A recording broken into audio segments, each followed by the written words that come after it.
Oh, good morning. Hello, gifted artists. Welcome to the new year, 2021. No, it's still 2020.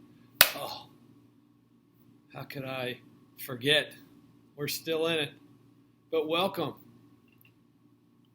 And welcome to all the new second grade special artists. I hope by now your teacher has informed you that you are in gifted art, which means that you got some extra art to do this year. For you third graders that have already been in gifted art, you understand that coming to Mr. B's class one extra time a week or every other week is a fun thing, hopefully. And it gives you an opportunity to create more art, going above and beyond what you would in the classroom. Okay?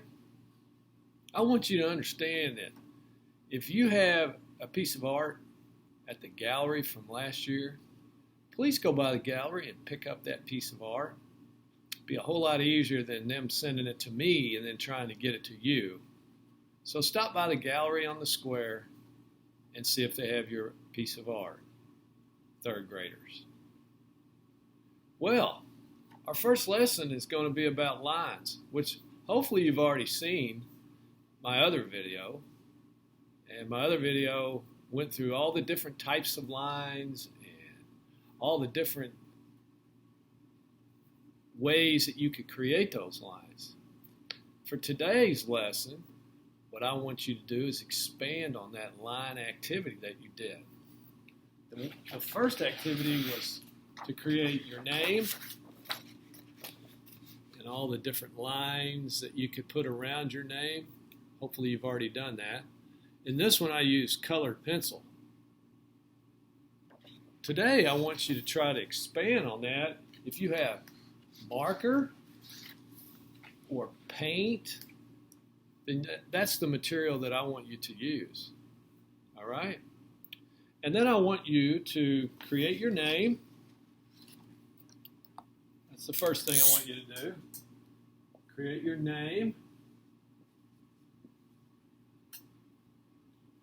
You can use bubble letter,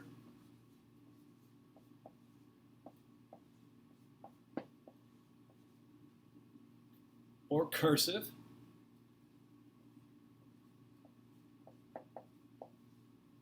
I hope I spelt that right. Then you can use marker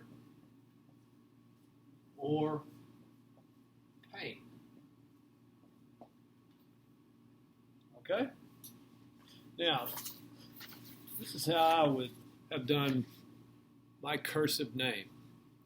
And as you can see, I've already started painting some lines.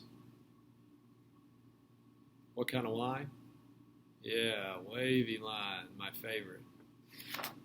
Let me add another couple of lines. I'm going to use a couple of different colors. I'll go with yellow.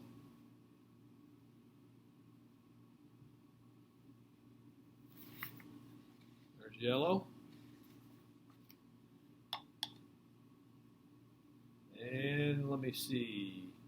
Oh, there's a black. I'll put that one down at the bottom.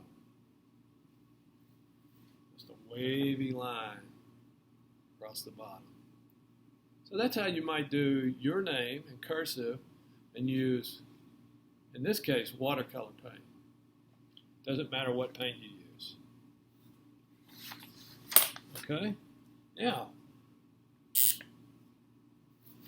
for bubble letter, if I was to create my name in bubble letter, it would look something like this.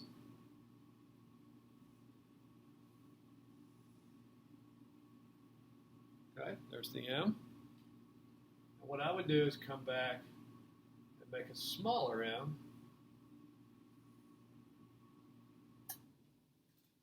Under the first M. So there's my bubble letter M. The I is very simple. What shape is that? Yes. It's a rectangle. Or it's a fat vertical line. And for the dot, I used a square. The K is a little bit more difficult. All right, here's how I do the K.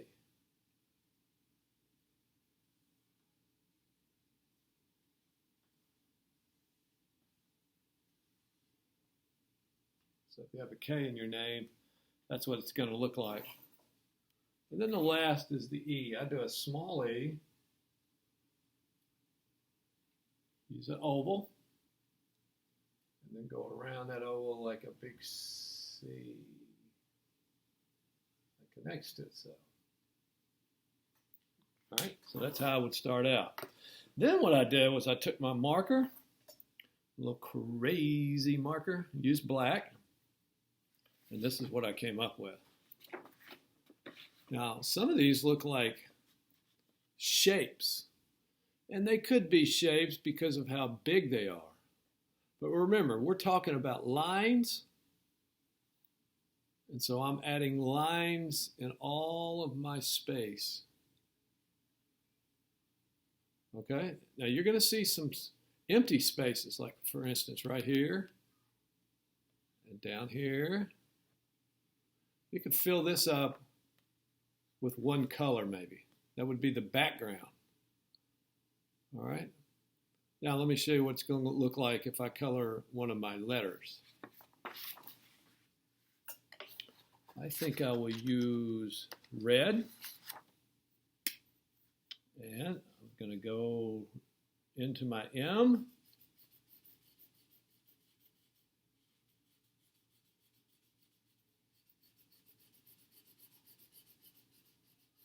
And there I go. I'm working on that M. Notice all my lines and all my markings are going in the same direction. Okay? Up and down in a vertical. See if I can get that a little closer. Okay? I'm not going back and forth in opposite directions. I'm going vertically. Okay?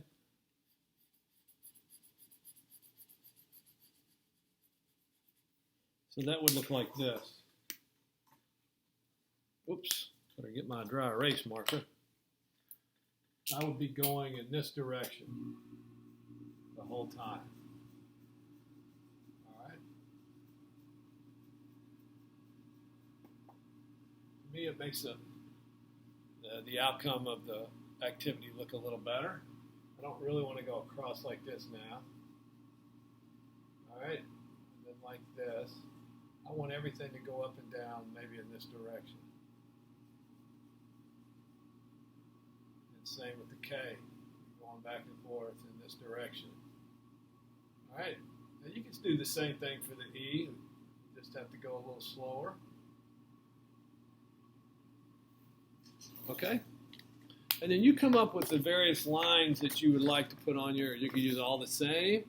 In my case, I used a variety of lines, and you may have some lines that you know that you want to use.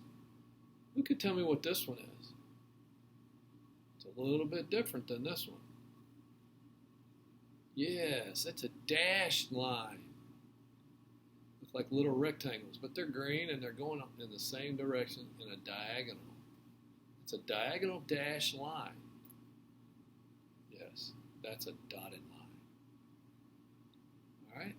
Now, if you look at this one, it looks like a triangle. Well, if we're thinking about lines, that's a thick to thin line. Okay? What about this one? Yeah, a zigzag. Now, of course, one of my favorites, wavy, and this is a fatter wavy line, a big swirl line. Who can remember what this one is? Ah, yes, those are crosshatched lines.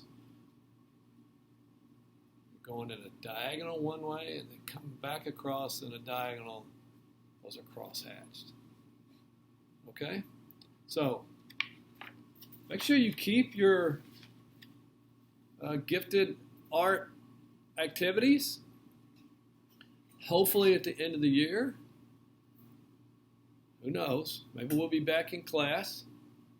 But keep what you're doing. And maybe by spring, some of this stuff will be gone. And hopefully we can have our art show again. But in the meantime, do your best in your art. If you go out anywhere, make sure you wear your mask.